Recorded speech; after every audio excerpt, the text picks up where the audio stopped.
to Dr. Rashid Tanko Computer, who is Deputy Director of Elections and IT of the National Democratic Congress. Doc, good morning.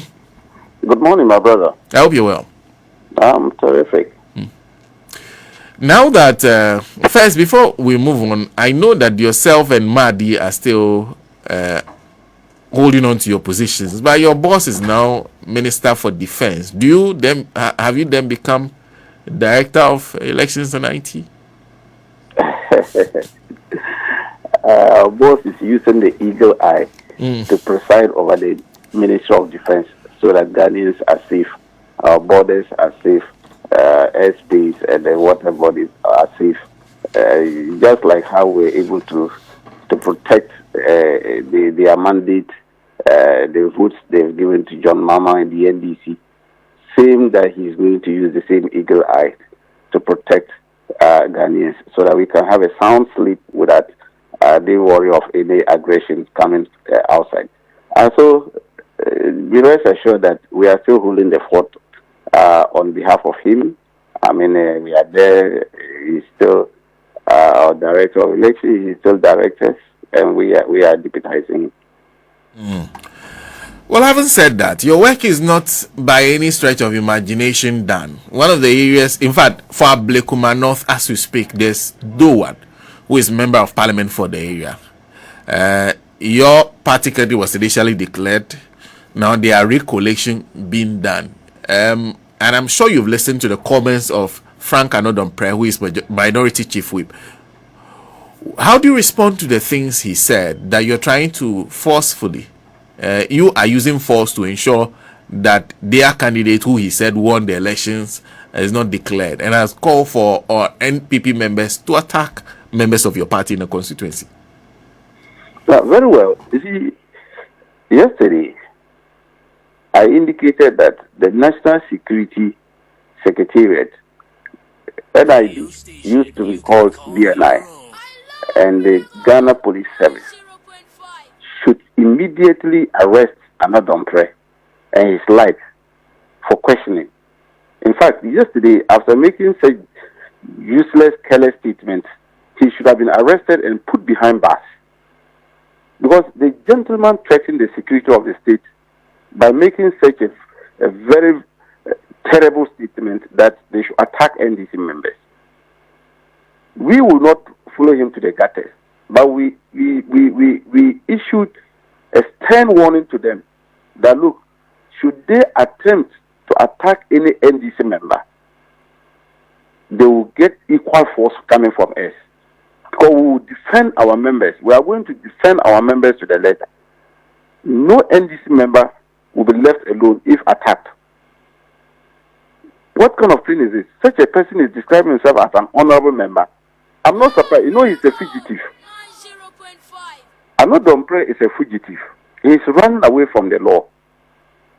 We filed a suit against him at Kufridwa High Court. The seat that he's sitting on, there's an election petition filed at Supreme Court, Kufridwa High Court. He's running away from service. The bailiffs have been looking for him for almost 2 weeks. This man is running away from service, hiding on this parliamentary immunity thing that he cannot be served when he's going to parliament or he's coming out from parliamentary duties. So finally, we had to go seek for substituted service. Thankfully, we were granted. And then so the next sitting day, if he doesn't come, contempt of court, and he'll be arrested through that. So he knows it. The same Ablekuma, the lady, the NPP candidate, has been evading service. She's equally a fugitive. Yesterday, thankfully, we went to Supreme Court, and the Supreme Court granted us leave to go and use substituted service to serve these guys. It is not only Ablekuma. Techima South is included, Tema Central is included, Ablekuma, this is Okaikwe Central is also included. These 4 constituencies were granted leave to serve them using substituted service. And so Anodompre and his likes, I'm sure if they go and open their WhatsApp, they will see services being posted to them. And we are pasting same at the notice board of the Supreme Court and that of Parliament, so that they cannot run away from service. You can't be running away from service and you go and stand by somewhere and say they should declare you winners. You have won the election. Election on what? The matter is being litigated, and we are not going to accept anything other than we should look at the 62 polling stations, because at our last IPAC meeting, which I attended on behalf of the NDC, the Electoral Commission made it very clear to us that they don't have original pink sheets for the 62 areas. They don't have. Even one, they don't have. The NPP, led by Evans, indicated very clear that they also don't have the pink sheet. That it was all destroyed. And we said yes, because of the violence on that day, we also lost ours. So they now came back and said they wanted to use scanned copy. They have scanned copy. And we said we are not going to accept any scanned copy. We can't accept scanned copies. How are we going to authenticate it? In any case, I can also design a pink sheet using a laptop software and design a pink sheet, put figures on it, and say it's a scanned copy. So on what basis are we going to accept scanned copy? We are not going to accept it. So we rejected it. So we go and check the IPAC meeting that talked about a black man off. That was the decision of it. So it came to us as a surprise when the Electoral Commission now turned 360 degrees to come and say that, oh, they are now going to rely on the scanned copies of NPP to use it to declare the results. That's why they are ranting like wild dogs all over the place. We are not going to accept it. What are you not going to accept? Because so far I've seen you being part of even the recollation with the scanned copies of the pink sheets. What our officers did at the lower level, they were not aware that we were in court litigating this matter. That allowed the Electoral Commission to go and do that for illegality. Did you see any senior member of the party participate in that kind of illegality? No. When we got to know, I arrived there and told them they should vacate the place initially. But because the NPP and their crooked electoral officers were bent on declaring the NPP people, they were forced to go through the process. I'm sure party members from the constituency who felt that if something was not done, these people were going to declare, as they did for PAA KWESI Center and Tema Center, for Ablekmanov. Hence, that's why they went and prevented them from the audiences. Because the EC is becoming so lawless in the sense that they don't even respect court orders.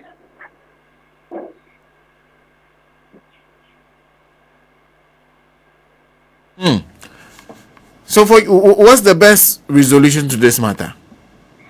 My brother, we are in court. They should come and face us in court. They should stop running away from the court bailies and stop ranting like rabies dogs and issuing threat upon threat. Look, we are a political party, NDC. We are not going to sit aloof and allow this rubbish to get away. That's why we are calling on the government of His Excellency John Dramani Mahama and his security to go and arrest them. Otherwise, if they don't arrest them, if anything happens, they shouldn't blame the NDC. The security should not blame the NDC. We as a party will defend our people.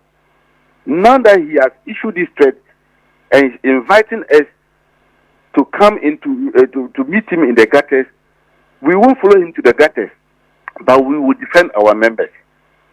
We are telling him, he and his like, they should try it. NDC, we are not cowards. And we will point it out to them that, look, Ghanaians voted for the NDC just for them to have peace of mind. That is why they voted 183 plus members of parliament for us, so that we can have absolute peace in parliament to transact business. Because of their destructive nature, they gave them just less than 90 MPs. Why? So that they cannot even form quorum to do any business in the house. Should we not even come to the house? Right now, they are 88. If they go and sit in parliament, they have not even formed quorum. They can't do any transaction in the house.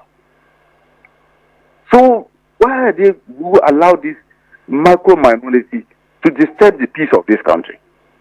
And that's why I said I will write a memo to the Speaker of Parliament, if it's feasible, they should buy them laptops or tablets, the minority group, so that they will sit in the House and be monitoring activities in the House, in Parliament. Look, what are they doing there? They are just being distracted for nothing.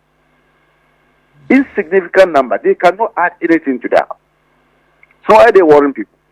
And he stood there and said, the next time, if they do, they will disrupt a government business. How are they going to do it? The only tool available to them is to walk out. You either walk out or boycott proceedings and all that. That is the only tools you have. If they bring any violence in there, and our MPs allow them, we will come in there. Because Ghanaians voted for peace. That's why they gave us 100. We will allow these micro people to disrupt any government business. I see. You're calling for the arrest of Frank Anodompre?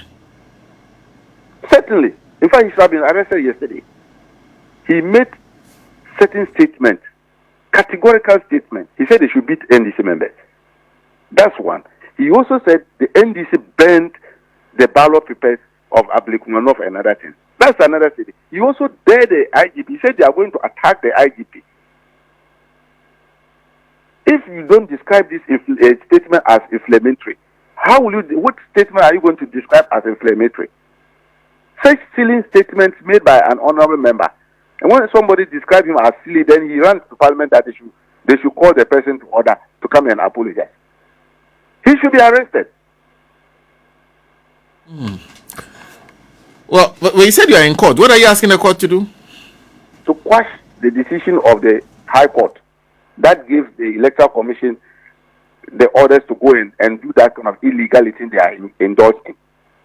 Because that High Court decision was supposed to be, the ruling was supposed to be on this mandamus filed by the NPP. But the judge rather ruled the case as if it was an election petition. He went into the veracity of the whole processes. Yet nobody was cross-examined to authenticate the evidence brought by the EC and that of NPP. How can you just make a ruling like that? That is why we went to Supreme Court to quash that ruling. But does that not bring you back to nothing? Because if the Supreme Court quashes it, still, the seat will have been led and declared. What happens to the seat then? No, the 4 seats. In fact, there are 4 seats, not 1 seat. Okay. Tema Central, Okaikwe Central, Techima South, and Ablekumanov. They are all affected. We are chasing those seats. It's not one vote. These 4 seats, we are chasing the 4, not 1. Okay. We will make sure that we take them out. These 3 guys sitting in the House, we will make sure that they are taken out from Parliament, so that these noise makers will learn their lessons. Well, Doc, thank you. Thank you very much for speaking to us. I'm grateful. Dr. Rashid Tanko Computer is Deputy Director, Elections and IT of the National Democratic Congress.